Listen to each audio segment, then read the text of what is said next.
Hello friends, welcome to mobile academy. आज मैं आप लोगों के लिए लेकर आई हूँ क्लास 10th का साइंस का chapter acid base and salt. तो चलिए स्टार्ट करते हैं। Let's start with the definition of acid and base. सबसे पहले हम समझेंगे कि एसिड और बेस होते क्या हैं। तो एसिड और बेस वो सब्सटेंस हैं जो वाटर में जाने पर या वाटर के साथ रिएक्ट करने पर H प्लस यानी कि हाइड्रोनियम या फिर OH माइनस यानी कि हाइड्रोक्सिल आयन रिस्पेक्टिवली प्रोड्यूस करते हैं। मतलब अगर एसिड है तो जब वो वाटर के साथ रिएक्ट करेगा तो वो H प्लस आयन प्रोड्यूस करेगा, हाइड्रोनियम आयन प्रोड्यूस करेगा। सपोज अगर आप एग्जांपल ले लें HCl हाइड्रोक्लोरिक अम्ल का या सल्फ्यूरिक अम्ल का, तो जब ये वाटर के साथ रिएक्ट करेगा तो ये H प्लस आयन देगा। सेम एज जब बेस हम लेंगे तो जब वो वाटर के साथ रिएक्ट करेगा तो कौन सा आयन देगा? हाइड्रोक्सिल आयन देगा, OH माइनस देगा। तो इस तरह से वाटर के साथ प्रोड्यूस कौन सा आयन हो रहा है, H प्लस या OH माइनस, उसके बेस पर हम उसको एसिड या बेस की कैटेगरी में रखते हैं। देखिए कुछ एग्जाम्पल यहाँ पर दिए हुए हैं कि एसिड कैसे हैं या बेस कैसे हैं। रूटीन लाइफ में हम लोग देखते हैं, जैसे घरों में जो सिरका इस्तेमाल किया जाता है, विनेगर या नींबू इस्तेमाल किया जाता है, या संतरा जो हम खाते हैं, टमाटर जो हम लेते हैं यूज़ करते हैं, ये सारे आपके एसिडिक नेचर के होते हैं। जैसे सिरका में एसिटिक एसिड होता है, विनेगर में आपका एसिटिक एसिड होगा, वही सिरका विनेगर एक है। नींबू के रस में आपका सिट्रिक एसिड होगा, मौसमी में सिट्रिक एसिड होगा, ठीक है। टमाटर जो होता है उसमें ऑक्सैलिक एसिड होता है। तो इस तरह से इनका एसिडिक नेचर होता है। और बेस जैसे सोडा, कास्टिक सोडा हुआ, साबुन जो सोप हम इस्तेमाल करते हैं, वो आपके बेस के कैटेगरी में आते हैं। ये इसी फिगर में आप नीचे देख रहे होंगे, एक ओवरव्यू दिया है, लिखा है एसिड, न्यूट्रल और बेस। ये पीएच स्केल है जिसमें 1 से 14 तक नंबर होते हैं। जो 7 नंबर होता है वो न्यूट्रल कहलाता है। 7 जिस पीएच स्केल में 7 जिस भी सोल्यूशन की पीएच आती है वो न्यूट्रल होता है, उदासीन होता है। जैसे शुद्ध जल, क्योंकि उसमें कुछ भी नहीं है तो H प्लस और OH माइनस बराबर हैं शुद्ध जल में, तो उसकी जो पीएच होगी वो कैसी होगी? उदासीन। पानी को हम टुकड़ों में तोड़ेंगे तो क्या बनेगा? H plus OH minus. अगर वो शुद्ध है मतलब इसके अलावा उसमें दूसरे मिनरल्स कुछ भी नहीं है, तो उसकी पीएच कैसी आएगी? उदासीन आएगी, 7 आएगी। जो पीएच 7 से कम होती है, 1 2 3 4 5 6, ये दशमलव में भी होती हैं, जैसे 4.5, 2.3 ऐसे भी होती हैं। लेकिन 7 से अगर कम है तो वो आपके सारे क्या होंगे? अम्ल होंगे, ठीक है। जैसे खाली पेट होता है तो वो एसिडिटी जब बढ़ती है तो पेट में, स्टमक में क्या होते हैं? एसिड्स बढ़ जाते हैं, HCl बढ़ जाता है, उस समय पीएच लगभग 1.5 होती है, ठीक है। इसी तरह से 7 से अगर ज़्यादा है, मतलब 8 से 14 की रेंज में अगर किसी सोल्यूशन की पीएच है तो वो आपका क्षार होगा, बेस होगा। तो पीएच के बेस पे भी हम एसिड और बेस का कैरेक्टरिस्टिक्स शो। अब हम फिजिकल प्रॉपर्टीज समझ लेते हैं एसिड बेस की, कि ये प्रॉपर्टीज आपकी फिजिकल प्रॉपर्टीज में आएंगी, है ना। इसके अलावा आपकी केमिकल प्रॉपर्टीज हम वास्ट में अलग से पढ़ेंगे। तो फिजिकल प्रॉपर्टीज में एसिड और बेस का एक सबसे कॉमन और कहना चाहिए जो वेरीफाइड तरीका यूज होता है लेबोरेटरीज में, वो होता है लिटमस पेपर, है ना। लिटमस पेपर एक तरह का क्या है? इंडिकेटर है बताने के लिए कि वो एसिड है या फिर बेस है। लिटमस पेपर एक नेचुरल इंडिकेटर है जो लाइकेन से बना होता है। अगर लिटमस पेपर में हम एसिड के ड्रॉप्स डालते हैं तो वो रेड कलर का हो जाता है, जिससे हमें पता चलता है कि वो एक एसिड है। अगर उस लिटमस पेपर में हम बेस की ड्रॉप्स डालते हैं तो फिर वो हो जाता है ब्लू कलर का, नीले रंग का, जिससे हमें पता चलता है कि वो सोल्यूशन कैसा है?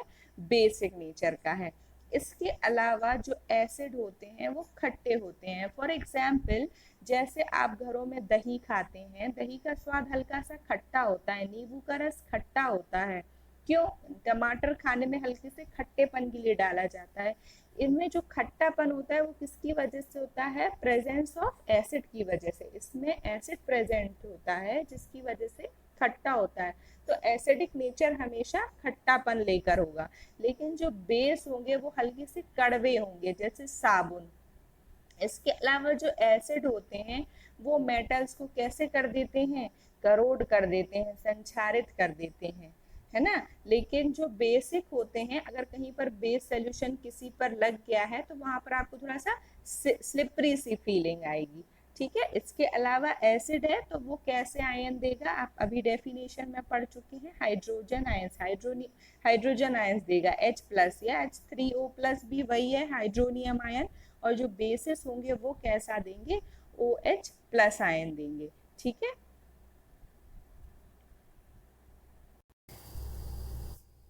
Now we start with the chemical properties of acids.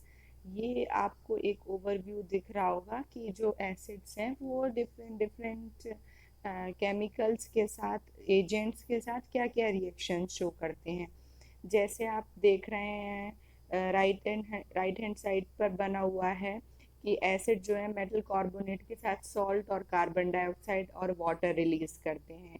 ठीक है। उसके नीचे एसिड्स हैं जो एल्कली के साथ रिएक्शन करेंगे, एल्कली मतलब बेस के साथ रिएक्शन करेंगे तो भी सॉल्ट और वाटर निकलेगा। एसिड की बेस के साथ रिएक्शन को हम न्यूट्रलाइजेशन रिएक्शन भी कहते हैं, क्योंकि इसमें एक एसिड एक बेस होता है, तो जो सॉल्ट बनता है वो बेसिकली उदासीन नेचर का, न्यूट्रल नेचर का होता है ना। इस पे जो प्रोडक्ट बन रहे हैं हमें उनका नेचर भी देखना है। ऊपर आप देखेंगे कि जो एसिड रिएक्टिव मेटल्स के साथ, जैसे जिंक है वो रिएक्टिव मेटल में आता है। आपने रिएक्टिविटी सीरीज पुरानी क्लासेस में पढ़ी होंगी, तो हाइड्रोजन के ऊपर जितनी भी मेटल्स आती हैं रिएक्टिविटी सीरीज में, that comes under reactive metals.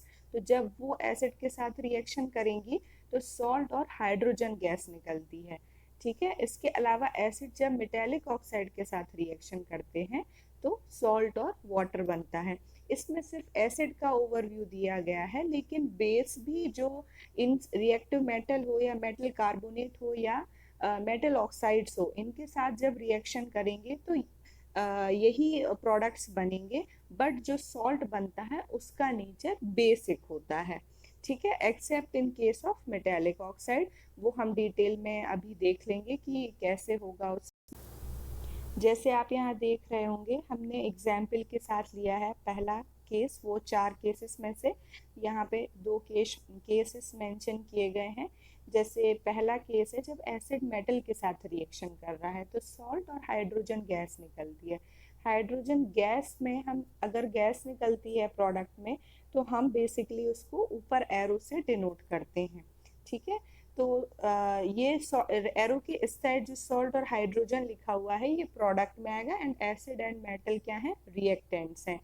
तो जब मान लीजिए हमने एग्जाम्पल यहाँ पर लिया हुआ है HCl, हाइड्रोक्लोरिक अम्ल का, मेटल क्या लिए? जिंक। ये एक रिएक्टिव मेटल है। जैसे कॉपर हुआ, गोल्ड हुआ, ये रिएक्टिविटी सीरीज में नीचे आते हैं हाइड्रोजन से, तो ये रिएक्टिव मेटल्स नहीं है। तो जब जिंक की HCl से रिएक्शन हो रही है तो जिंक क्लोराइड और हाइड्रोजन गैस बनेगा। तो जो जिंक क्लोराइड होगा ये एसिडिक नेचर का सॉल्ट होगा।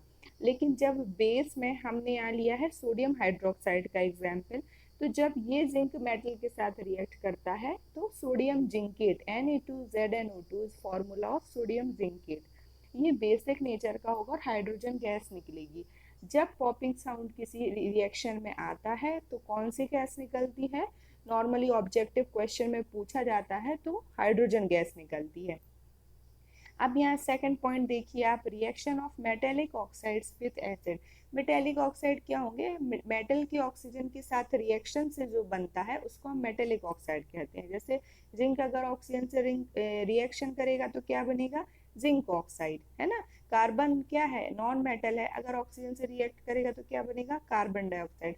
कॉपर एक मेटल है, ऑक्सीजन से रिएक्शन करेगा तो क्या बनेगा? क्यूप्रस ऑक्साइड और क्यूप्रस ऑक्साइड, जिसमें 2 कॉपर होते हैं, कॉपर की वैलेंसी 2 होती है, तो 2 तरह की वैलेंसी शो करता है, 1 और 2। जब एक वैलेंसी शो करता है तो क्यूप्रस ऑक्साइड और दो तो क्यूप्रिक ऑक्साइड, ठीक है, जैसे फेरस और फेरिक होता है उसी तरह से।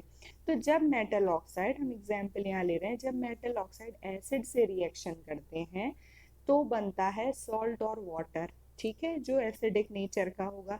लेकिन जब मेटल ऑक्साइड बेस से रिएक्शन करेंगे तो फिर क्या बनता है, सॉल्ट और वाटर ही, बट जो सॉल्ट होगा वो बेसिक नेचर का होगा। ये तो आपको समझ में आ गया, इसमें एग्जाम्पल नहीं लिखा है, लेकिन आप जिंक ऑक्साइड की रिएक्शन अगर H2SO4 से कराएंगे, है ना, तो क्या बनेगा, जिंक सल्फेट प्लस H2O, तो जिंक सल्फेट एक सॉल्ट हो गया और वाटर बन गया। लेकिन अगर मेटल ऑक्साइड की जगह हम नॉन मेटेलिक ऑक्साइड ले रहे हैं और अगर उसकी रिएक्शन एसिड से हो रही है तो भी सॉल्ट और वाटर बनेगा, और बेस से हो रही है तो भी सॉल्ट और वाटर बनेगा। पर दोनों के केस में जो सॉल्ट बनता है वो मेटेलिक ऑक्साइड से रिएक्शन करके हमेशा एसिडिक नेचर का होगा, बेसिक नेचर का नहीं होता है। अब अब नेक्स्ट आता है जब एसिड की रिएक्शन किससे हो रही है, बेस। जो जैसे मैंने पहले भी आपको बताया, ये वाली रिएक्शन आपकी न्यूट्रलाइजेशन, उदासीनीकरण की रिएक्शन कहलाएगी।